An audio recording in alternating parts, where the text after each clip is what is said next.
Umalo na sa higit 6 na po ang iniwang patay sa ilang araw ng pananalasa sa bansa ng Bagyong Tino.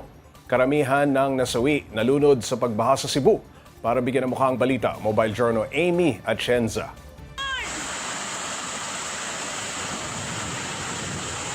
Sa Palawan naman naminsala ang Typhoon Tino matapos nahagupitin ang Visayas at Mindanao. Sa El Nido, malakas na ulan at hangin ang pumambalos. Kita nga ang paglipad ng yerong ito sa gitna ng kalsada. Napalusong naman sa binahang kalsada ang rescuers para mailigtas ang mga residente sa Purok Magsasaka at Purok Villa Teresa.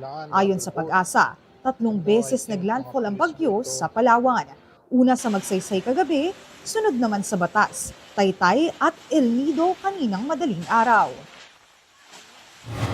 Sa Cebu City na matindi ring binaha, kita pa ang naiwang pinsala sa Barangay Bakayan. Naiwan pa ang nagkapatong-patong ng mga sasakyan matapos anuri ng umapaw ang ilog.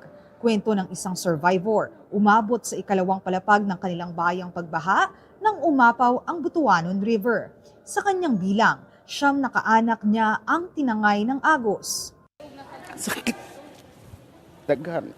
Ako yung nagpalaki sa kanila.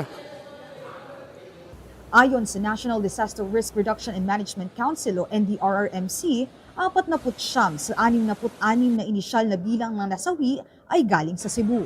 Karamihan, pagkalunod ang ikinamatay. Nagdeklara na ng state of calamity ang probinsya ng Cebu para magamit agad ang calamity funds sa pagtulong sa mga nasalanta. Magpapatupad din ng price freeze sa mga pangunahing produkto. Kapatid Mobile Journal Amy Atienza po, hatid ang muka ng balita.